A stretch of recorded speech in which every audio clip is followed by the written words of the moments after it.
there any others wishing to be recognized on the amendment? The gentleman from Georgia is recognized for 5 minutes.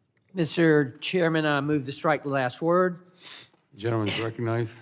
Mr. Chairman, with $42 billion ready to go out the door for broadband development, we have to provide accountability on agencies and certainty to providers whether or not they will get their permits approved. Delays in the permitting process have the potential to ruin the success of connecting all Americans, and we cannot risk this money getting wasted. Here, the Democrats are trying to strike deemed grant remedies created in this bill to ensure that state and local governments act within their review times. What's interesting is that some of the deemed grant remedies they are trying to strike were first enacted by the Democrats. Deemed grant remedies are not new. One already exists when state and local governments fail to act on an eligible facilities request within 60 days. This was enacted in a bipartisan rulemaking implemented by a Democrat FCC. Then FCC Commissioner Rosenworcel and Chairman Wheeler both praised the rules as balancing the need to streamline the permitting process for the next generation of wireless technology while preserving state and local authority.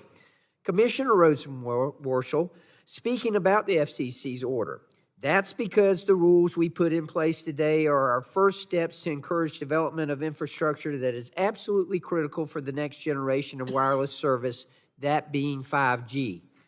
Chairman Wheeler, speaking about the FCC's order, said, high-speed mobile broadband also requires high-speed broadband build-out. However, the regulatory burdens associated with deployments can be expensive and time-consuming. This order takes concrete steps to immediately and substantially ease those burdens.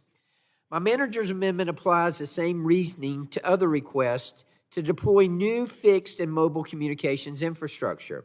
My amendment also broadens the deemed grants to apply to federal agencies, which is necessary in order to ensure that the timeline requirements in the infrastructure law are met and that the billions of dollars ready to be spent on deployment are not wasted. For that reason, I will oppose this amendment and urge my colleagues to vote no, and I yield back. Thank you. The gentleman yields back. Is there further discussion on the amendment?